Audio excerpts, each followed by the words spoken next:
Okay, so we're now going to study phi-4 theory at one loop. What does that mean? Well, first of all, it means that when we work out any correlation function, we'll add up the Feynman diagrams with no loops and those with one loop, and we'll stop there. When we say we want to solve the theory at one loop, what we mean is, what we're actually going to do is to write down the matching conditions or the renormalization conditions to one loop. So remember, the first two conditions were written in terms of the Fourier transform of the two-point function, and they stated that the two-point function in momentum space must have a pole at the physical mass squared, and the residue of that pole must be equal to I. So let's start off and let's look at what that means. Okay, so if we want to write down the two-point function, there are two Feynman diagrams. So here we have the first diagram. We'll put in a momentum P flowing there, plus, and here is the second diagram, okay? And there is a momentum P flowing there. Then this must be momentum P, and flowing in the loop, we can have a momentum L. And then there will be corrections. Now let's see how to characterize those corrections. Well, first of all, the diagram at one loop is in order h bar down with respect to the leading diagram. So you can think that we are computing the first h bar corrections. So this is a correction to the classical theory.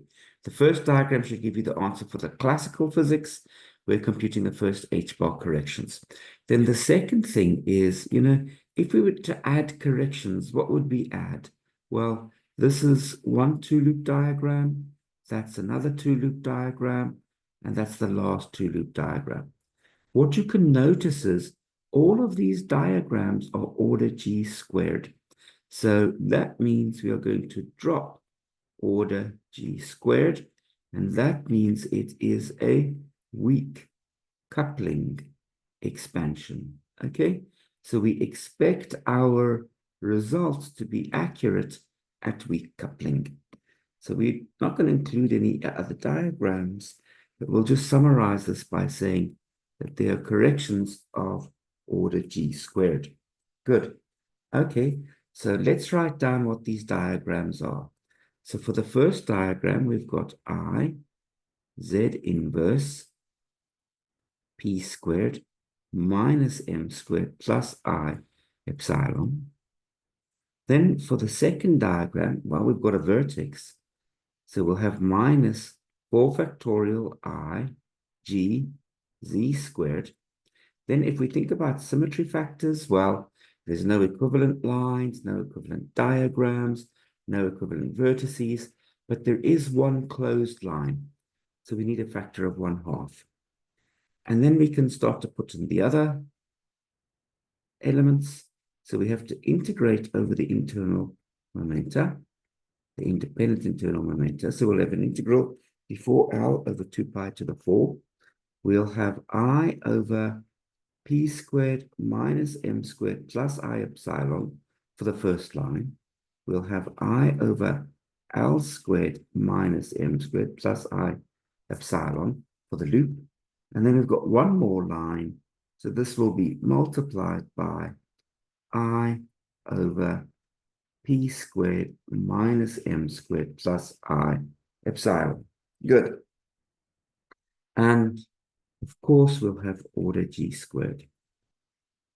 So let's just manipulate this a little. So I want to pull out I z inverse P squared minus M squared plus I epsilon.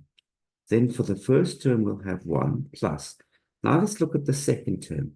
Oh, sorry, guys. I shouldn't forget my z inverses for the lines of the Feynman diagram. So if we look at the second term, well, let's first of all look at the z's. So we've got a z squared times z inverse times z inverse. So those cancel. Then we've got a z inverse left. Well, that I've taken outside. Now let's take a look at the factors. So 4 factorial is 24 over 2. That's 12. We've got g. Then we've got a minus I sitting out front times an I. Well, that goes away. Here's an I that we've taken outside, and there's one I left. So it is actually a plus, and there's an I times by 12g. Good. And then we can start putting in the different propagator factors. So we've got an integral, d4L over 2 pi to the 4, 1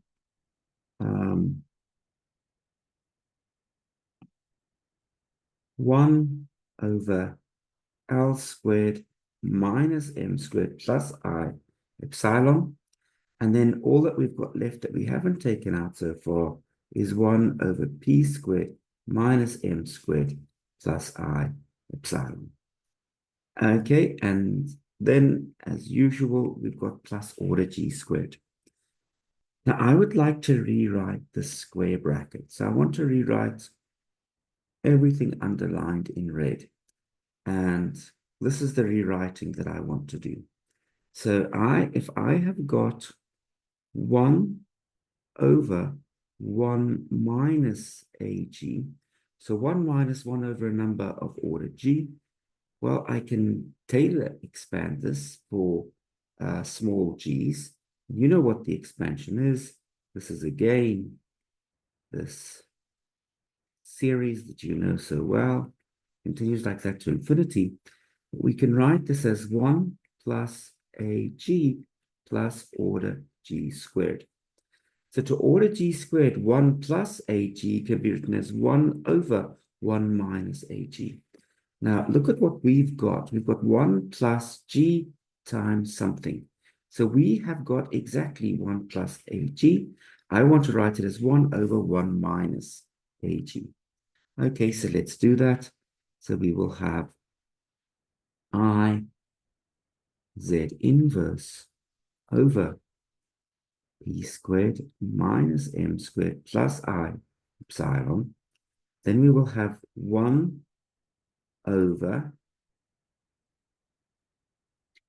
1 minus 12ig, the integral d4L over 2 pi to the 4, 1 over L squared minus m squared plus I epsilon, and 1 over p squared minus m squared plus I epsilon. And I've just used the identity in red. And of course, there are order g squared corrections. Okay, so now let's multiply these two denominators to get the final form of our expression. So multiplying the two numerators, we get I z inverse. Then p squared minus m squared plus I epsilon multiplied into the first term which is a 1. So we just get p squared minus m squared plus I epsilon. And then when we multiply this into the second term, notice that there's a 1 over p squared minus m squared plus I epsilon, and that will neatly cancel against what we're multiplying in. So we will get minus 12ig, an integral d4L over 2 pi to the 4, 1 over L squared minus m squared plus I epsilon. That's what we get. And then we will again have plus order g squared. So this is the 2-point function. This is the 2-point function in momentum space 2, 1 loop. Great. So now let's look at our matching conditions. Well, where is the pole of this 2-point function? Well, forget the I epsilon. That just gives a little shift. Then the denominator vanishes when p squared is equal to m squared plus 12ig times by that integral. So the first thing that we learn is that mp squared is equal to m squared plus 12ig, the integral d4L over 2 pi to the 4, 1 over L squared minus M squared plus I epsilon. So that is the first thing we learn. Of course, it's plus order G squared. And what is this? This is an equation expressing M squared in terms of M squared and G. So this is doing exactly what we wanted, okay?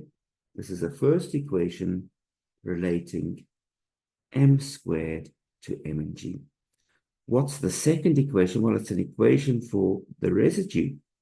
And we learned that IZ inverse, that's the residue of this pole, has to be equal to I. So what we learn is that to one loop, Z is equal to 1, and then there may be order G squared corrections to that. So this is extremely nice. The second renormalization condition is particularly simple. It just tells us that Z is equal to 1. Great. We need one more renormalization condition, and then we can solve for M and G in terms of the physical mass squared and the physical coupling.